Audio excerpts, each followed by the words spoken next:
మీ మోకాల నొప్పులకు ఎటువంటి సర్జరీ లేకుండా ఎపియాన్ పెయిన్ క్లినిక్ అందిస్తున్న అత్యాధునిక చికిత్స.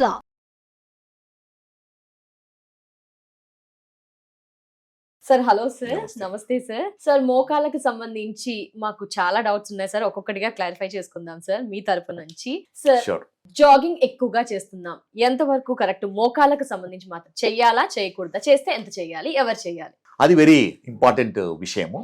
జాగింగ్ అనేది మోకాళ్ళకే కాకుండా మన బాడీకి అంతా బెనిఫిషియల్ ఎఫెక్ట్ ఉంటుంది. కానీ ఈ జాగింగ్ చేసేటప్పుడు మన మోకాళ్ళ నొప్పులు ఉన్న వాళ్ళు ప్రాబబ్లీ డాక్టర్తో చూయించుకొని ఏది అంటే ఒకసారి ఏమవుతుందంటే హెల్దీ పీపుల్ ఏమి ఇబ్బంది లేని వాళ్ళు రెగ్యులర్ జాగింగ్ చేయొచ్చు, దానికి ఏమి సంబంధం Okay, లేదు. sir. జాగింగ్ చేసిన తర్వాత మోకాళ్ళ నొప్పులు రాకపోతే హెల్దీ ఉన్నట్టు. ఆ జాగింగ్ ఎంతసేపు చేసేది అనేది ఇండివిజువల్ పైన డిపెండ్ అయి ఉంటుంది. ఏజ్ గ్రూప్ పైన, ఇండివిజువల్ పైన. ప్రాబబ్లీ కొందరు జాగింగ్ 40 మినిట్స్ చేయొచ్చు, కొందరు 2 hours చేస్తారు. సో యావరేజ్గా about 40 minutes jogging is very good. ఎక్కువ చేయడం వల్ల మోకాళ్ళ మీద బర్డన్ ఏం పడదా సార్? ముందు కాలంలో అరిగిపోతాయి, ఇది ఎంత వరకు సార్? జాగింగ్ చేయడం అలోన్ చేయడం వల్ల మోకాళ్ళు అరుగుతాయన్నది నిజం కాదు. Okay sir. కానీ మోకాళ్ళలో కొన్ని ప్రాబ్లమ్స్ అంటే కార్టిలేజ్ డ్యామేజ్, లిగమెంట్ డ్యామేజ్ ఉన్న వాళ్ళు జాగింగ్ చేస్తే మోకాళ్ళు డ్యామేజ్ అవుతాయి. కానీ ఆ వాటికి ట్రీట్మెంట్, అప్రాప్రియేట్ ట్రీట్మెంట్ తీసుకొని జాగింగ్ చేయడంలో నష్టం లేదు. సో అదేవిధంగా జాగింగ్ అనేది ఎలా అంటే ఇనిషియల్గా స్లో స్పీడ్తో కొంతవరకే జాగింగ్ చేసి over a period of time increase చేశారనుకోండి, అది హెల్దీ వే. అంటే జాగింగ్ చేస్తూ చేస్తూ మన మసిల్స్ స్ట్రాంగ్ అవుతుంటే మన స్టామినా బిల్డ్ అయ్యే కొద్దీ మనము స్పీడ్ను పెంచవచ్చు, డిస్టెన్స్ను పెంచవచ్చు. ఒకేసారి ఎక్కువ చేయడం అనేది మంచిది కాదు. మరి స్క్వాట్స్ విషయానికి వద్దాం సార్. మేమంతా ఎక్కువగా ఫాలో అవుతున్నాం, స్క్వాట్స్ బాగా రిజల్ట్ ఉంటుంది అన్ని విషయాల్లోని. మరి మోకాళ్ళపై స్క్వాట్స్ ఎలా ఇంపాక్ట్ ఉంటుంది? అది కూడా ఇంపార్టెంటే. స్క్వాటింగ్ అనేది వెరీ గుడ్ ఎక్సర్సైజ్. మోకాళ్ళకు కూడా స్క్వాటింగ్ వెరీ గుడ్ ఎక్సర్సైజ్. ఎందుకంటే మోకాళ్ళకు స్ట్రాంగ్ అవుతుంది. మోకాళ్ళ మసిల్స్ మనం స్క్వాటింగ్ చేయడం వల్ల ఏమవుతుంటే చాలా స్ట్రాంగ్ అవుతుంది. అండ్ మసిల్స్ అరౌండ్ మోకాళ్ళు చాలా ఇంపార్టెంట్. అవి స్ట్రాంగ్గా ఉంటేనే మన మోకాళ్ళు ఎక్కువ రోజులు పనిచేస్తాయి, హెల్దీగా పనిచేస్తాయి. కానీ స్క్వాటింగ్ అనేది ఎవరు చేయకూడదు అంటే ఎవరికైతే ఎర్లీ ఆర్థరైటిస్ ఉందో స్క్వాటింగ్ తగ్గించాలి. దానివల్ల ఏమవుతుందంటే లోడ్ ఎక్కువ పడి పెయిన్ వచ్చి ప్రాబబుల్లీ తొందరగా అరగడానికి పాసిబిలిటీ ఉంది.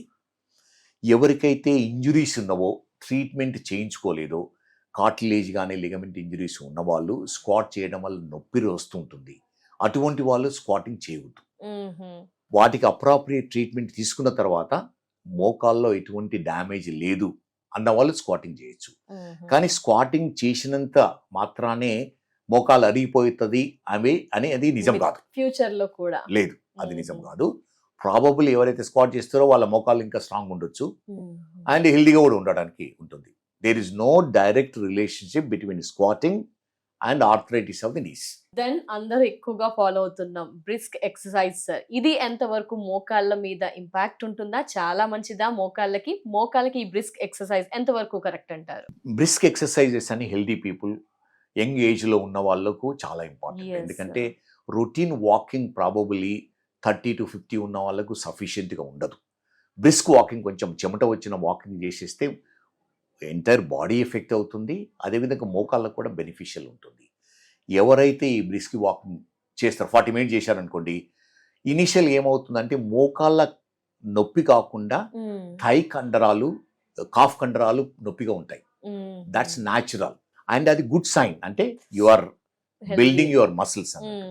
ఇమీడియట్గా ఫస్ట్ 2 days కొంచెం ఎక్కువ నొప్పి ఉంటాయి. అటువంటిప్పుడు ఏంటంటే కొంచెం బ్రేక్ ఇచ్చేసి probably over a period of time కొంచెం స్లోగా ఇంక్రీజ్ చేయడం, గ్రాడ్యువల్ ఇంక్రీజ్ అనేది చాలా ఇంపార్టెంట్. కానీ బ్రిస్క్ వాకింగ్ అనేది వెరీ గుడ్ ఎక్సర్సైజ్ ఫర్ మోకాళ్ళ. మరి రన్నింగ్ గురించి కూడా మాట్లాడుకుందాం సార్. రన్నింగ్ గురించి కూడా చెప్పండి సార్. రన్నింగ్ ఏ విధంగా ఇంపాక్ట్ ఉంటుంది? ఎవరు చేయొచ్చు, ఎవరు చేయకూడదు, చేస్తే ఎంత చేయాలి, లిమిట్ ఏమైనా? అవును, రన్నింగ్ కూడా చాలా ఇంపార్టెంట్. యంగ్స్టర్స్, యంగ్ ఏజ్లో ఉన్న వాళ్ళు, అంటే ఈ రోజు రేపులో 60 year old యంగ్ అని చెప్తా ఉన్నాము.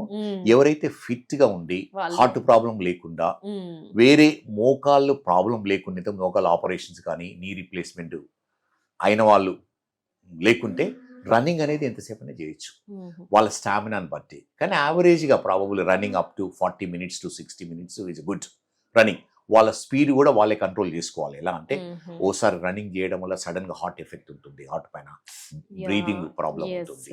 సో ఎవరైతే ఇనీషియల్ గా స్టార్ట్ చేస్తారో కొంత డిస్టెన్సే రన్ చేసి బ్రేక్ తీసుకొని over a period of time maybe 1-2 monthsలో వాళ్ళ డిస్టెన్స్ స్పీడ్ ఇంక్రీజ్ చేయడం అనేది మన అన్ని పార్ట్స్ పైన మంచి ఎఫెక్ట్ ఉంటుంది. అదేవిధంగా మోకాళ్ళ పైన కూడా బ్యాడ్ ఎఫెక్ట్ అనేది ఉండదు.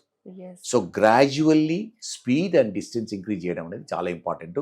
అది వెరీ హెల్దీ ఫర్ మోకాళ్ళకు కూడా. మరి వీటి గురించి అయితే మాట్లాడుకున్నాను సార్. పర్టికులర్ గా మోకాళ్ళకు సంబంధించి మేము బాగా సఫర్ అవుతున్నాము, దానికి ఇలాంటి ఎక్సర్సైజ్ చేస్తే బాగుంటుంది అని డెఫినెట్ గా మీరు చెప్పేవి ఉంటే టాప్ 5 లో కానీ టాప్ 10 లో ఏముంటాయి సార్, స్పెషల్ గా ఏమైనా నేమ్స్ తో సహా?